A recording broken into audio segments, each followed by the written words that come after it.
4월 7일 오늘 우리에게 주시는 하나님의 말씀입니다. 신약 성경 요한계시록 3장 20절 말씀입니다. 기록된 계시의 말씀을 봉독해 드릴 때 여러분 각자의 심령 속에 실체로 계시는 예수님의 음성을 들을 수 있기를 원합니다. 볼지어다 내가 문 밖에 서서 두드리노니 누구든지 내 음성을 듣고 문을 열면 내가 그에게로 들어가 그로 더불어 먹고 그는 나로 더불어 먹으리라. 아멘. 우리 한번 한 목소리로 다시 한번 읽었으면 좋겠습니다. 함께 읽겠습니다. 시작. 볼지어다 내가 문 밖에 서서 두드리노니 누구든지 내 음성을 듣고 문을 열면 내가 그에게로 들어가 그로 더불어 먹고 그는 나로 더불어 먹으리라. 아멘.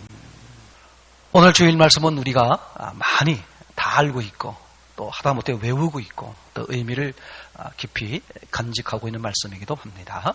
오늘 제가 다시 한번 읽어봐 드리겠습니다.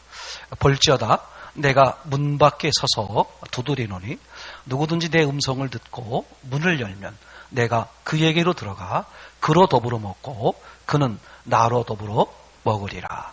아멘.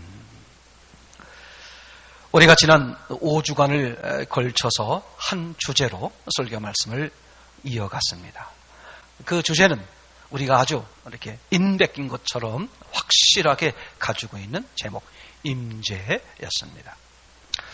하나님의 소원은 우리와 함께 하시는 것이었습니다. 창조 이전부터 하나님의 처음 계획 속에서 하나님의 우리를 향한 유일한 소원이 뭐였습니까? 바로 우리와 함께 하시는 것. 그 함께 하시고 싶은 그 소원에 따라서 하나님은 계획하셨고 하나님은 설계하셨고 하나님은 창조하셨고 하나님은 모든 것들을 진행해 오셨습니다. 우리가 첫 시간에 하나님은 우리와 함께하는 모습으로 설계를 하셨습니다. 창세기 2장 7절 바로 생명이었습니다. 두 번째 함께 나누었던 것, 하나님은 우리와 함께 하시기 위해서 인간으로 성육신 하셨던 것이 확실합니다. 세 번째 주제였습니다. 예수님은 우리와 함께 하시기 위해서 십자가를 지셔 주셨습니다. 그리고 네 번째, 예수님은 우리와 함께 하시기 위해서 바로 부활하셨습니다. 다섯 번째, 지난 시간 성령님은 우리와 함께 하시기 위해서 이 땅에 바로 강림하셨습니다.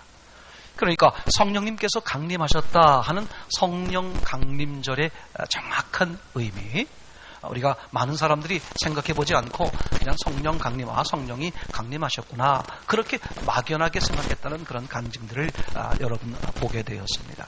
성령님께서 강림하셨다, 성령 강림절 이렇게 구집이 교회력으로 아주 중요하게 기억하고 있는 이유는 바로 성령께서, 보혜사 성령께서 우리의 죄를 위해서 십자가에 죽으시고 부활하신 예수님이 승천하셨다가 영으로 강림하신, 즉 보혜사로서 우리 안에 실제로 내주하시는 바로 그 장면이 사도행전 2장 성령 강림절이다, 그렇게 말씀을 드렸습니다. 그래서 이제 그 하나님이 우리를 향한 그 소원, 하나님이 우리를 향한 그 계획, 그리고 하나님이 우리를 향한 그 이루심을 통해서 우리는 하나님 앞에 어떤 고백을 하게 되었습니까? 우리의 소원도 뭐라고요? 우리의 소원도 오직 하나가 있는데 바로 그것은 주님과 함께 하는 것입니다. 이렇게 고백하는, 바로 그 고백이 우리의 고백이어야 되고 하나님이 듣고 싶어하는 가장 귀한 고백이라고 표현되어집니다. 오늘 함께 생각하려고 하는 이 말씀을 통해서 함께 생각해 보려고 하는 것은, 오늘 제목을 이렇게 정했습니다.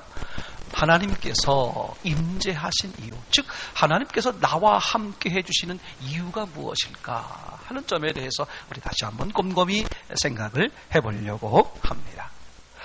데살로니가전서 5장 10절 말씀이죠.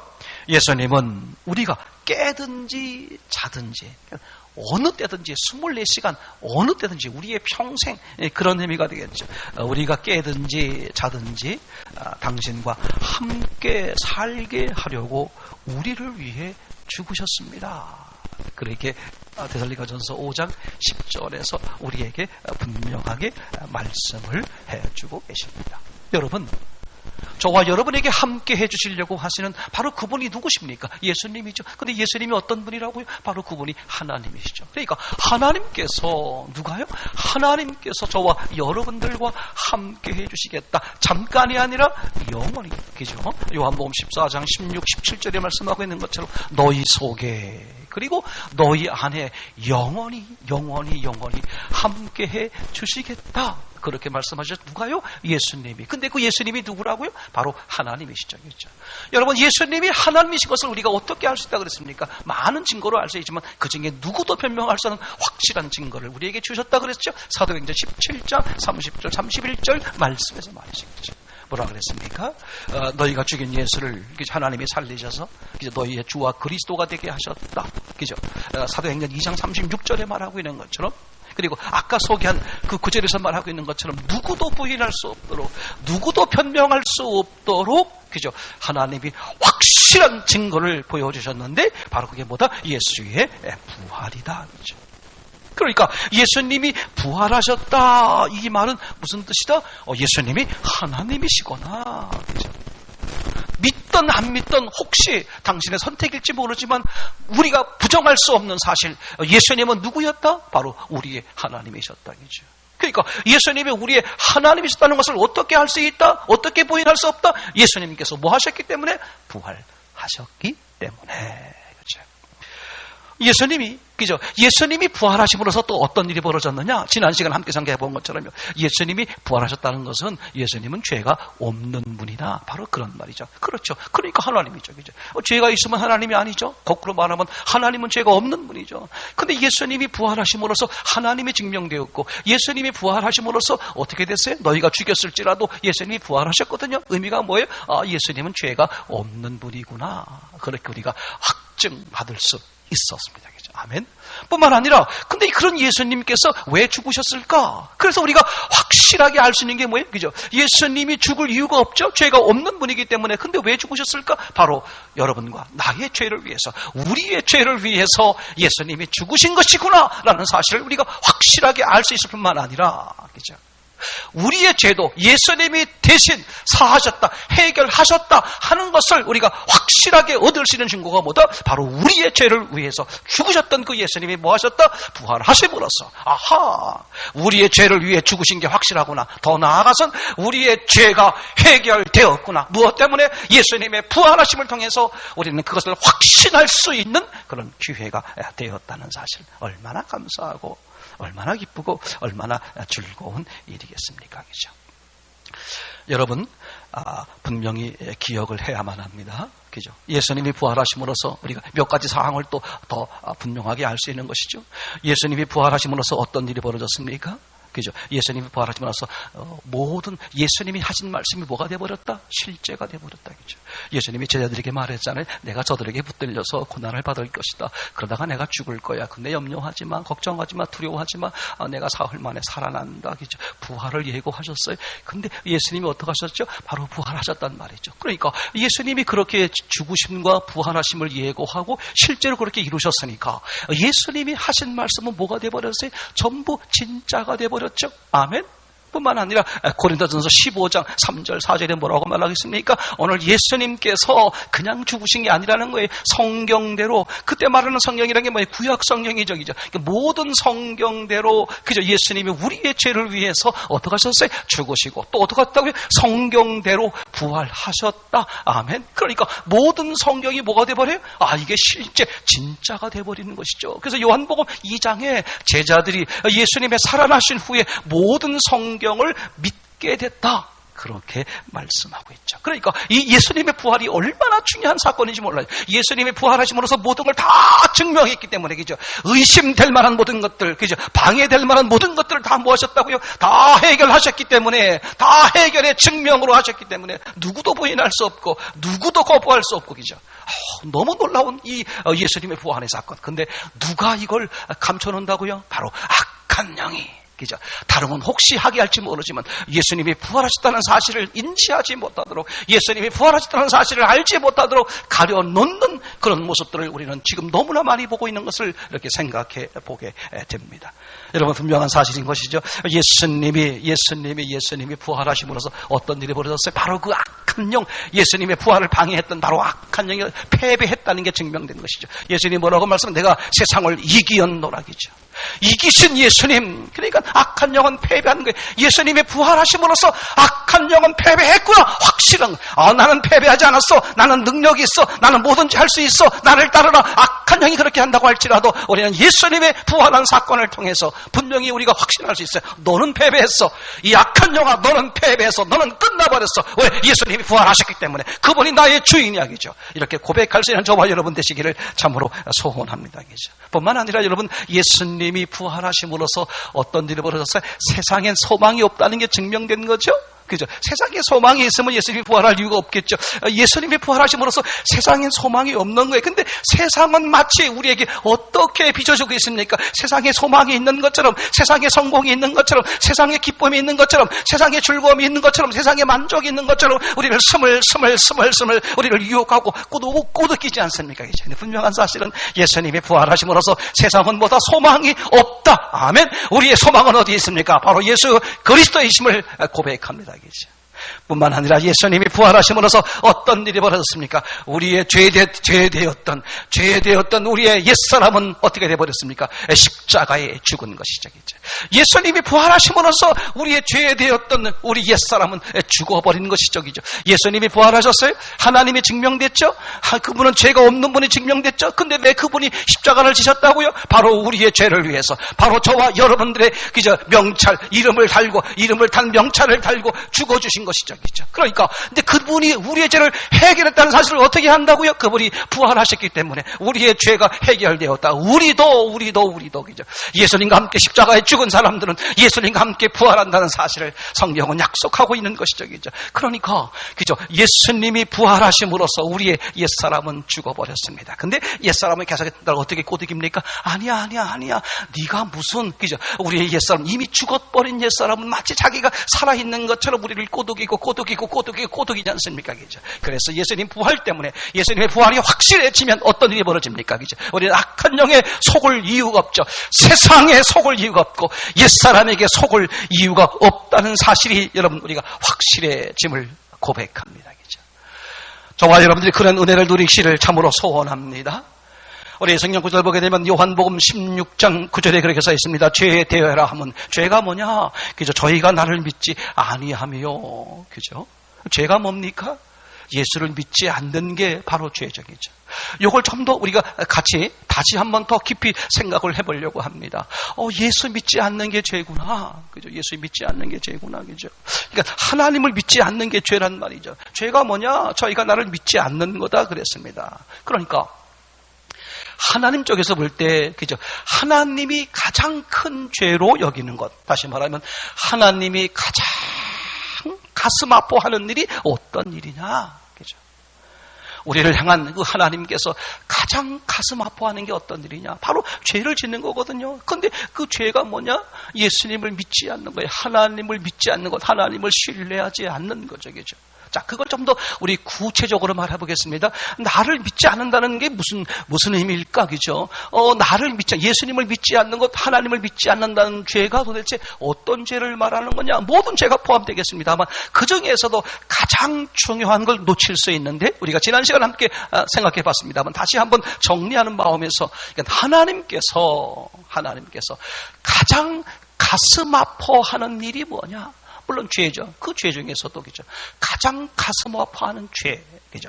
우리가 그거를 우리가 알고 다시 한번 더 상세히 그리고 정확하게 이해하기 위해서 지난번 우리가 영상을 함께 봤었는데 오늘 그 영상을 다시 한번 보았으면 좋겠습니다.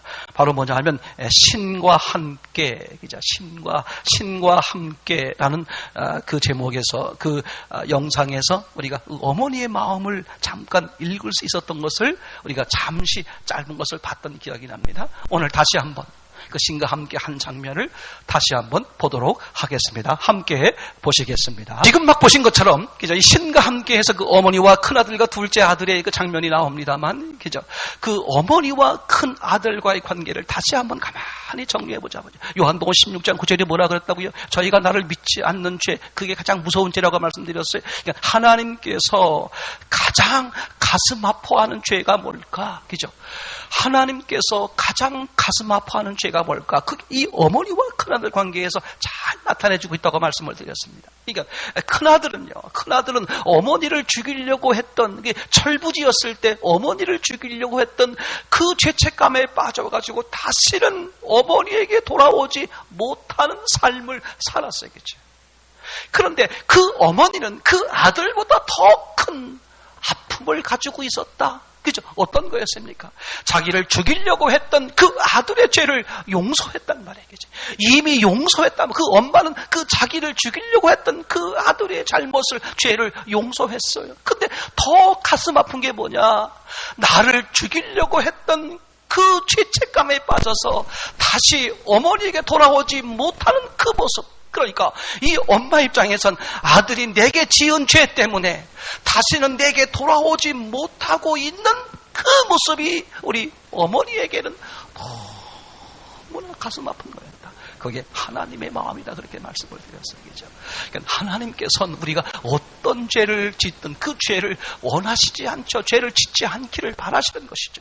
이제 그럼에도 불구하고 우리가 평생을 통해 죄를 질 때마다 하나님께서는 그죠? 우리의 죄를 대신에 십자가에 짊어지시는 그런 모든 희생의 삶으로, 희생의 사랑으로 우리의 문제를 다 해결하셨단 말이에요. 어떤 죄라고 할지라도 그걸 대신 짊어지시고 다 해결을 해 놓으셨죠. 그래서 다 이루셨다. 그죠? 그러니까 주님께서 다 이루셨다라고 말씀하신 그 내용 속에 이런 내용이 포함되어 있다 그랬습니다. 네가 나와 하나 되는데, 내가 너 안에 임재하는데, 네가 나와 함께 사는데, 우리 둘이 하나 되는데 걸릴 만한 모든 것들을 내가 다 사랑의 희생으로 다 해결을 하셨다. 그게 그저 그 내용이 바로 다 이루셨다는 말 속에 포함된 거라고 말씀을 드렸죠. 그러니까 어머니는 이미 큰아들의 그 잘못을 용서했고요. 그죠? 다시 돌아오기를 고대하고 있는데 그 아들은 자기가 어머니에게 잘못했던 죄책감에 빠져서 다시는 돌아오지 못하고 있는 그 모습. 이건 어머니는 그게 너무 견딜 수 없는 아픔이었다. 하나님은요, 우리가 어떤 죄를 짓더라도 죄를 지라는 게 아니라 혹 어떤 죄를 졌더라도, 그죠? 어떤 문제가 있었더라도 그게 하나님 앞에 돌아오는데 걸림돌이 되지 않는다. 그걸 말씀하시는 게, 네가 그것 때문에 저것 때문에 이것 때문에 내게 다시 돌아오지 못한다. 네가 이것 때문에 저것 때문에 나와 화목하지 못한다면, 하나님은 어떤 죄를 지은 것 때문이 아니라 그것으로 인해서 나와 화목하지 못하는, 그것으로 인해 내게 돌아오지 못하는 그것 때문에 하나님은 더욱 가슴 아파한다는 사실을 여러분 꼭 기억하셔야만 합니다. 누가복음 15장의 탕자의 비유에서도 그저 그 아버지의 마음을 알지 않습니까? 그저 아버지의 마음, 그저 그 아들이 내가 하늘과 아버지께 죄를 범하였습니다. 그저 그 얼마나 죄를 범했어요. 다시는 부모 앞에 나타나지 못할 것 같은데, 아버지 앞에 나타나지 못할 만한, 자기가 챙겨가 다 도망가 버렸으니까 어떤 경우에도 돌아오지 않아야 정상이겠죠. 근데 그런 상황에 빠졌을 때 다시 하늘과 아버지께 돌아와야 되겠다라는 마음을 가졌어. 그때 그 아버지가 얼마나 기뻐하였습니까? 네가 죄를 진 것을 기억하는 게 아니라 이런 죄 가운데 있었음에도 불구하고 다시 아버지 앞에 돌아오는 그 모습에 오늘 아버지는 너무 감동하여, 그죠? 바로 그 모습. 그러니까 거꾸로 말하면, 그죠? 아버지의 모든 재산을 다 탕진해서 허랑방탕 써버린 것, 그 죄책감 때문에 아버지께 돌아오지 못하고 있다면, 아버지는 내 재산을 다 탕진해버린 것 때문에 가슴 아픈 게 아니라 그것 때문에 내게 돌아오지 못하는, 그걸 내가 용서했는데 다 해결했는데 그것 때문에 돌아오지 못하고 있는 그 아들을 본다면 그 아버지가 견딜 수 없는 마음처럼, 하나님이 바로 그런 분이잖아요. 그죠? 우리가 어떤 자리에 있다고 할지라도, 어떤 문제에 봉착해 있다 할지라도, 그죠? 그럼에도 불구하고 죄송한 얘기로 말하면 툭툭, 그죠? 엉덩이를 툭툭 털고 다시 일어나서 내가 주 앞에 나아가는 거거든요. 그 제가 심한 말씀을 드린다면 이렇게 표현하지 않았습니까? 뻔뻔해야 합니다. 여러분, 하나님 앞에 뻔뻔해야 합니다. 여러분, 우리가 어떤 죄를 지라는 것이 아니라 어떤 죄를 지었고 어떤 잘못을 했더라도 하나님의 사랑은 그것보다 크단 말이죠. 그걸 증명한 게 예수님의 십자가와 부활 아니겠습니까? 그저 그런 하나님 앞에 우리가 마음을 다 내려놓고 주 앞에 하늘과 아버지께 내릴 죄를 범하였나이다. 그 마음으로 돌아오면 주님께서 받아주시고 함께 해주시고 역사해 주신단 말이죠. 아멘. 그죠? 사도행전 2장 36절에 그렇게 말하고 있지 않습니까? 너희가 죽였던 예수를 하나님이 너희의 주와 그리스도가 되게 하셨다. 그죠? 그러니까 너희가 죽였던 예수님이 살아나서 다시 여전히 너희의 주가 되겠다는 거예요. 그죠? 얼마나 놀라운 사실이에요. 그때 그 찔림을 받은 사람들이 뭐라고? 우리가 그럼 어찌할까? 회개하라. 그죠? 내가 주인으로 살았습니다. 그죠? 내가 내 마음대로 결정했습니다. 내 마음대로 살았습니다. 예수님이 나의 주인, 나의 하나님이신데 내가 하나님 노릇했고 내가 주인 노릇했습니다. 그걸 고백함으로 나오는 거죠. 주 앞에 나왔을 때 주님이 덥석 안아주시고 받아주시는 그런 은혜를 경험하는 것 아니겠습니까? 그죠? 여러분 생각해 보시기 바랍니다. 그죠? 여러분 가룟 유다를 기억해 보세요. 가룟 유다. 그죠? 마태복음 27장 2절에 보면 가룟 유다의 모습이 기록되어 있는데 이렇게 표현되어 있습니다. 그때에 예수를 판 유다가 그의 정죄됨을 보고 스스로 누이쳐 그 은 30을 대제사장들과 장로들에게 도로 갖다 주며. 그죠? 그러니까 가룟 유다가요, 그 예수님의 십자가에 죽으시는 모습을 보고선 내가 그저 죄 없는 피를 팔았구나, 내가 죄를 지었구나, 얼마나 처절하게 고백하는지 몰라요. 너무나 견딜 수가 없어가지고 어떡합니까? 그 대제사장을 찾아가가지고 자기가 은 30 받고 팔지 않았습니까? 은 30을 도로 갖다 주죠. 그랬더니 대제사장들이 뭐라고 말해? 야, 그건 네가 한 일이야, 네가 책임져라, 우리하고는 상관없어 하고 그걸 받아들이지 않아요. 그죠? 그래서 어떡한 내가 견딜 수 없어 그걸요. 그 받은 돈을 도로 내어 던지고요. 나가서 뭐 합니까? 자살하죠. 여러분 생각해 보세요. 이게 놀라운 점이에요. 이게 놀라운 점. 그럼 가룟 유다가 문제가 뭐냐? 그죠? 누구도 가룟 유다처럼 죄를 짓건 또 죄를 지을 수 있습니다. 우리가 예수님 얼마나 팔아먹곤 합니까? 그죠? 근데 가룟 유다의 문제가 뭐였어요? 그것 때문에 괴로워했죠. 그것 때문에 힘들어했죠. 견딜 수가 없어서 사는 게 아니고 지옥이었어요. 근데 그게 영화 장면에서 뭐 어떤 장면? 바로 큰아들의 장면이 아니었습니까? 그죠? 그 엄마를 죽이려고 했던 그 죄책감 때문에 견딜 수 없는 괴로움의 삶을 살았어요. 그렇으면서도 어머니 앞에 나오지 못해. 어머니 제가 잘못했어요. 그렇게 하지 못했던 모습을 우리가 보지 않습니까? 그죠? 그러니까 아무리 죄책감을 갖고 아무리 그것 때문에 괴로워한다고 할지라도 그저 그 당사자이신 예수 그리스도 하나님 앞에 엎드리지 않으면, 하나님 앞에 나오지 않는다면 문제는 해결되지 않는다는 것이죠. 그것에 반해서 베드로 같은 경우 생각해 보세요. 그죠? 베드로는요, 예수님 면전에서 뭐 했습니까? 예수님을 부인하고 저주하고 맹세했어요. 그럼에도 불구하고 오늘 베드로가 오늘 예수님의 은혜를 입을 수 있었던 이유가 뭐겠습니까? 베드로가 통곡을 하며 잠시 괴로워했지만 다시 어디로 나와? 예수님에게 나오지 않습니까? 여러분, 어떤 사람일지라도 누구에게 나오면, 예수님께 나오면 세상에, 전 이것만 생각하면요, 나는 이게 좀 부족합니다. 나는 머리가 나쁩니다. 나는 나는 돈이 없습니다. 나는 건강이 없습니다. 나는 뭐가 어떻다 저떻다. 그죠? 바보 같은 거에 속는 거 아무 상관없어요. 당신의 능력으로 주님이 일하려고 하는 거 아니고, 당신의 돈으로 주님이 일하려고 하는 거 아니고, 당신의 어떤 것으로 주님이 뭘 하려고 하는 것이 아니라 다 주님의 것으로, 주님의 지혜, 주님의 능력, 주님의 생명, 주님의 사랑으로 할 것인데, 그죠? 내가 마치 이것저것 때문에 그저 어떤 우리의 이유든 간에, 어떤 삶의 문제든 간에 그게 다시 내가 주님께 나오는데 걸림돌이 되지 않는단 말이죠. 그죠? 어떤 데 이 삶의 어떤 것일지라도, 누구 때문에 어떤 것일지라도 그게 내가 주 앞에 엎드리는데 방해나 걸림돌이 되지 않는다. 그럴지라도 주 앞에 나오면 용서가 있고 사랑이 있고 은혜가 있고 능력이 있다는 것을 여러분 오늘 주의 말씀 가운데 확실히 깨닫고 받아들여서 여러분, 저와 여러분 되시기를 참으로 참으로 소원합니다. 그죠? 여러분, 누가복음의 한편의 강도를 가만히 생각해 보세요. 양쪽에 강도가 있었죠? 그죠? 행악자가 있었어요. 그죠? 누가복음 편의하면 행악자, 양쪽에 행악자가 모든 인간, 모든 사람들은 행악자다 그런 말이죠. 그죠? 근데 그 한편의 행악자가 뭐라고 말했어요? 똑같이 행악자였었는데 한편의 행악자가 뭐라 그랬습니까? 그죠? 그 반대쪽에 있는 행악자도요, 자기들도 자기가 지은 죄를 알고 있었어요. 그죠? 나는 억울하다 그렇게 말하진 않죠? 근데 이 한 행악자는 뭐라고 말합니까? 나는 억울하다고 말한 것도 아니고 뭐라고 말합니까? 그 자기 죄를 인정하면서도 예수님께 뭐라고 말해? 주님의 나라 임할 때 나를 기억하소서. 그러니까 어떤 잘못이 있다 할지라도, 어떤 문제가 있을지라도 누구 앞에? 예수님 앞에 나아가면 주님을 바라보면 그 사람은 사는 거죠. 아멘.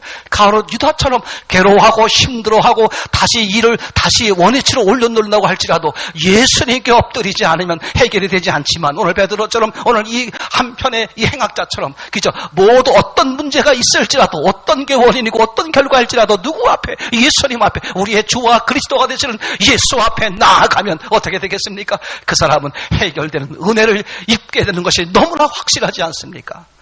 여러분, 오늘 말씀에서, 그죠? 요한계시록 3장 20절 말씀, 볼지어다 내가 문 밖에서 문을 두드린다, 그죠? 오늘 제목이 뭐였습니까? 임재하신 이유.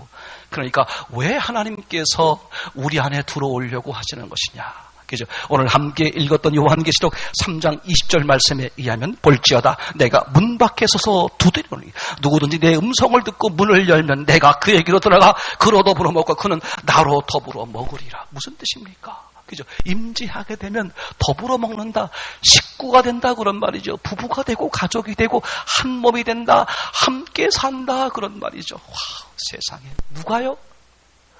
하나님이 우주 만물을 창조하신 사랑의 끝이 없고 능력의 끝이 없고 생명의 끝이 없는 하나님이 나와 함께 살아주신다. 어떻게 할 수 있어요? 예수님이 부활하심으로 증명이 되었잖아요. 그죠? 그 예수님께서, 그 하나님께서 어떻게 하겠다고요? 왜 임재한다고요? 왜 오시겠다고요? 나와 함께 영원히 살아주시기 위해서. 여러분, 그래서요, 우리 지난 시간에 예수님이 상징적으로 세 개의 십자가를 지셨다 이렇게 말씀을 드렸지 않습니까? 근데 세 번째 십자가, 보혜사 십자가라 그랬죠. 이게 보혜사 십자가는 어떤 의미라 그랬습니까? 예수님이 부활하셔서 승천하셨다가 영으로 강림하셔서 우리 심령 속에 들어오시는 거다. 그죠? 성령 강림 임재죠. 근데 이게 가장 힘든 십자가다 그렇게 말씀을 드렸어요. 제 생각으로 해봤을 때 왜 그렇게 말씀을 드렸습니까? 그래서 예수님은 거룩한 하나님의, 죄가 없는 분인데 우리는 어때요? 툭하면 죄를 짓죠. 죄의 구렁텅이죠. 죄의 똥통이죠. 그러니까 죄의 똥통 속에 완전 죄가 없으신 거룩하신 하나님이 잠깐 들어오겠다는 게 아니라 어떻게 영원히 들어와서 살아주시겠다. 그러니까 죄를 뒤집어 쓰시면서 살아주시겠다. 죄를 대신, 그죠? 십자가에 죽으시면서 살아주시겠죠. 죄를 씻기시는 그 심정으로 살아주시겠다. 그죠?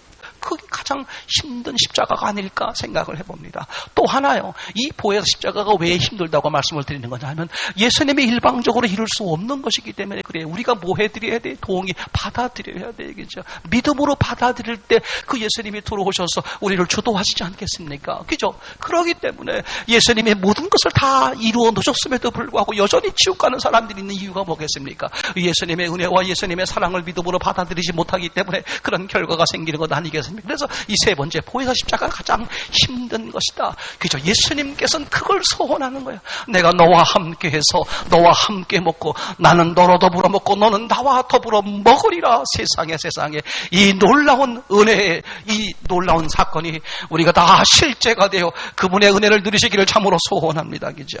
그러니까 임재하시는 이유를 또 다른 말씀으로 우리가 함께 오늘 봤던 말씀, 데살로니가전서 5장 10절이라고 말씀을 드렸습니다. 제가 한번 읽어보겠습니다. 예수님은 우리가 깨든지 자든지 자기와 함께 살게 하려고 우리를 위해 죽으셨습니다. 세상에, 이분이 왜 그랬다고요? 이분이 왜 그랬다고? 그죠? 죽었다는 표현이, 죽으셨다는 표현이 무슨 표현이에요? 하나님이 할 수 있는 희생을 다 하신 거예요. 그죠? 그러니까, 그죠? 하나님이 할 수 있는 희생이 다 하셨다는 표현이 뭐야? 하나님이 죽으셨다 그런 말이거든요. 근데 이분이 왜 그랬다고요? 저와 여러분하고 살아주시기 위해서 자나 깨나 24시간 영원토록 함께 살아주시기 위해서. 그런데 여러분, 왜 불행할 수 있어요? 그죠? 왜 두려워할 수 있어요? 왜 근심할 수 있어요? 왜 걱정할 수 있어요? 우주 만물을 창조하신 전지전능하신 하나님이 나와 영원토록 살아주시기 위해서 뭐 하셨다고요? 대신 죽어 주셨다는데 말이죠. 그죠? 임재하신 이유는 너무나 명확해요. 이분이 함께 살아주시기 위해서, 함께 영원히 지내기 위해서이죠. 이 놀라운 은혜인 것이죠. 자, 그래서 오늘 또 이 말씀을 우리가 더 확실하게 하기 위해서 지난번에 영상을 하나 받게 됐는데, 우리 한 번 더 이 영상을 좀 봤으면 좋겠습니다. 엄마의 방이라는 그 영상이었죠. 우리 다시 한번 잠시 보고 또 말씀을 이어가도록 하겠습니다. 여러분, 지금 이 영상을 금방 보셨습니다만 어떻습니까? 그죠? 비록 이게 이렇게 어떤 기업을 홍보하기 위해서 만든 광고 내용이지만 참 우리에게 영적으로 그죠? 아주 놀라운 그런 은혜를 줄 수 있는 그런 시사하는 바가 있어서 우리가 잠깐 이걸 같이 보게 되지 않았습니까? 제일 중요한 사실, 요한계시록 3장 20절, 내가 문 밖에 서서 문을 두드린다. 임재가 뭡니까? 내가 문을 열어드리는 거예요. 우리 집에 들어오세요. 나의 주인으로 들어오세요. 영접하는 자, 곧 그 이름을 믿는 자들은 그죠? 주 예수를 믿으라. 그러면 너와 내 집이 구원을 얻으리라. 두드리시는, 들어오시기를 소원하시는 예수님을 나의 주, 나의 하나님으로 받아들이는 것이죠. 그죠? 그분이 우리 집에 들어오시는 거죠. 함께 더불어 살아주신 것이죠. 그죠? 그런데 너무나 놀라운 사실이 있는데, 예수님을 나의 주인으로 영접하는 게 임재입니다. 이분이 나의 주인으로 계시는 게 어디에 계세요? 내 안에, 우리 집안의 주인으로 계시는 것이죠. 근데 이 영상을 내어보게 되면, 그죠? 이 엄마와 딸이 그 집에 함께 살고 있음에도 불구하고 딸의 방에는 엄마가 못 들어와요. 우리 집에 그냥 함께 거하는 거야. 필요할 때만 밥 줘요, 빨래 해줘요, 돈 줘요. 필요할 때만 엄마를 만나고 있는 거야. 그리고 자기 개인적인 시간 속에서는 엄마의 간섭을 받지 않으려고 그래. 여러분, 오늘날 이런 교인들이 얼마나 많은지 모릅니다. 그죠? 예수님을 주인으로 받아들이는 것까지는 너무나 잘하고 너무나 귀함에도 불구하고 예수님을 찬밥시키는 거예요. 왕따시키는 거예요. 죄송한 얘기로 말하면 뒷방 늙은이처럼 그저 귀찮게 여기는 거예요. 내 삶에 간섭하지 마세요. 비록 내가 주인으로 모셨지만 나는 내 삶이 있고 예수님은 예수님의 삶이 있으니 내 삶에 간섭하지 마세요. 마치 그것처럼 말이죠. 그죠? 그것처럼 말이죠. 그죠? 오히려 그 강아지를 더 귀여워할지언정, 고양이를 더 귀여워할지언정, 엄마보다 말이죠. 그죠? 이렇게 엄마와 딸이 한 집의 삶에도 불구하고, 그죠? 서로 따로따로 살고 있는 모습. 오늘날 우리가 예수님을 이렇게 살고, 이렇게 모시고 있는 것은 아닌지, 여러분, 매 순간 왜 임재가 중요하냐? 예수님을 저의 주인으로 받아들여서 우리 안에 들어오셨습니다. 아주 중요한 사실이죠. 근데 이분이 우리 안에 들어와 계신다고 할지라도 매 순간 내 방문을 열어드리는, 내 삶을 터치하도록, 내 삶을 주도하도록 내어드리는, 즉 이 예수님과 늘 화목한 삶. 예수님은 주인이요, 나는 그의 백성이 여기죠. 예수님은 아버지요, 나는 그 자식이 여기죠. 오늘 예수님이 우리 내 삶의 모든 것으로 내어드리면서 그분을 의지하고 그분을 바라보고 그분을 사랑하는 것처럼, 그러면서요, 이 말씀을 드리는 동안 또 그 영상이 잠깐 떠오릅니다. 지난주일에 함께 봤던 영상, 그 꼬마 부흥사 있지 않습니까? 그 꼬마 부흥사가 말이죠, 그 목사님을 닮았는데 우선 어때요? 그죠? 제스처, 행동이 닮았죠. 아주 축도할 때 손을 들고요, 우리 주여 한번 기도합시다 할 때도 얼마나 목소리가 닮았어요. 그죠? 그리고 대사가 닮았어요. 행동이 닮았어요. 그죠? 그 모습이 너무나 똑같지 않습니까? 그러면 그 꼬마가 목사님이 하시는 그걸 외우려고 했겠습니까? 그죠? 목사님 하시는 그게 너무 좋은 거야. 너무 좋은 거야. 너무 좋으니까 그 목사님에게 빠지다 보니까 목사님의 그 모든 것이 이 아이에게 밴 거죠. 맞아, 그래요. 예수님을 주인으로 모시고 예수님과 함께 산다는 게 무슨 뜻입니까? 예수님이 좋은 거예요. 예수님이 좋은 거예요. 예수님의 모든 것이 좋은 거야. 그러니까 예수님께 집중할 수밖에 없죠. 예수님의 모든 것이 좋다 보니까 그 예수님의 은혜가, 예수님의 능력이, 예수님의 사랑이, 예수님의 생명이 나도 모르는 사이에 내게 임하여 드러나게 되는 것이죠. 요한복음 7장 38절에 뭐라고 말하고 있습니까? 나를 믿는 자는 성령이 배에서 생수의 강이 흘러나온다 그랬어요. 있어요. 그죠? 왜 그렇습니까? 그죠? 내 안에 계신 예수님, 내 안에 계신 성령께 집중하다 보니까 그분이 너무너무 좋아서, 그분이 내 삶의 모든 것이니까 너무너무 좋아서 그분께 집중하다 보니까 어떻게 돼? 그분이 나를 반대로 내가 집중한 만큼 그분이 나를 지배할 것이고, 인격적으로 지배할 것이고, 지배한 만큼 그분의 역사가 드러나니, 그죠? 생수의 강이 내 배에서 흘러나와 내 삶에 드러날 것이고, 그죠? 그걸 통해서 주변 사람들이 예수 그리스도를 발견하게 되는 은혜를 하지 않겠습니까? 창세기 요셉이 그렇지 않았어요, 그죠? 주변 사람들이 그죠? 지위 고하를 막론하고, 그죠? 지위 고하를 막론하고, 그죠? 오히려 낮은 사람이었어요. 높은 사람이었으면 저 사람은 높은 사람, 특별한 사람이니까 저렇지, 그렇게 생각할 수 있는데 낮은 사람이었어요. 요셉은 낮은 자리에 있었죠. 낮은 자리에 있었기 때문에 요셉에 대해서 존경할 만한 조건이 하나도 없었어요. 근데 높은 사람들이 뭘 발견했어요? 야, 너는 당신은 하나님이 함께하고 있구나. 바로 그게 그렇게 하나님의 능력이란 것은 어마무지한 거거든요, 그죠? 이 꼬마처럼 그 목사님이 하시는 모습이 너무너무 좋아서 그걸 좋아하다 보니까 그게 삶에 배는 것처럼, 그죠? 오늘 우리와 임재하신 예수님 성령님께 내가 집중하다 보니까 그분이 좋아서 오직 그분만 바라보고 살다 보니까 그분의 은혜와 그분의 능력과 그분의 사랑이 내게 임하여 나도 모르는 사이에 내 말투와 내 행동과 내 생각과 내 계획과 내 능력이 바뀌어서 많은 사람들을 살리는 역사로 변화되지 않겠습니까? 여러분, 얼마나 놀라운 일이겠죠. 우리가 지난 5주간 동안 함께 봤던, 주제했던 임재겠죠. 그러면 오늘 말씀 임재한 이유가 뭐냐? 무엇 때문에 임재했느냐? 영원히 살아주시기 위해서. 그러면 영원히 살아주시는 방법이 뭐냐? 바로 엄마와 딸처럼, 그죠? 각방을 쓰는 것이 아니라 엄마와 딸처럼 방문을 열고 늘 엄마와 교제, 화목한 교제, 오늘 나의 주인인 주님과 늘 교제, 그분을 바라보고 그분을 기뻐하고 그분을 의지함으로 바로 그게 성령 충만이죠. 그분을 좋아하고 그분을 기뻐하고 그분을 의지하고 그분을 바라보면 바라볼수록 그 성령이 충만하게 돼요. 충만한 삶이 많은 사람들 앞에 드러나지 않겠습니까? 그러므로서 너무 놀라워요. 제가 이렇게 말씀을 드렸죠. 모세와 그리고 다윗과 그리고 바울의 공통점이 뭘까? 그죠? 사람을 죽인 사람이다. 그 살인자. 모세도 그죠? 애굽 사람을 죽이고, 그죠? 그리고 다윗도요. 그냥 간음을 하고 합리화시키려고, 그죠? 그 장군을 죽이기도 하고요. 바울도 스테반을 죽이고 그러지 않았습니까? 그죠? 그렇게 죽인 사람들이었는데 예수 그리스도가 임재함으로, 하나님의 임재함으로 그 하나님의 은혜로 살리는 자가 되었다. 여러분 현재 이 위치가 어떻든 아무 상관없어요. 누구 때문에? 임재하실 예수 그리스도. 그분을 집에 드렸습니까? 참 잘하셨어요. 그럼 이제 방에 들이시기를 바랍니다. 매 순간 그분을 의지하고 그분을 바라보고 그분만이 내 삶의 모든 것이다. 그분에게 내 모든 것을 집중하고 그분에게 내 모든 삶을 내어드릴 때 그분의 은혜가, 그분의 능력이, 그분이 나를 더 충만하게 지배함으로 그게 성령 충만의 삶이 계속해서 이어지는, 바로 그런 은혜를 누리시게 될 것입니다. 그런 은혜를 누리는 저와 여러분 되시기를 간절히 소원합니다.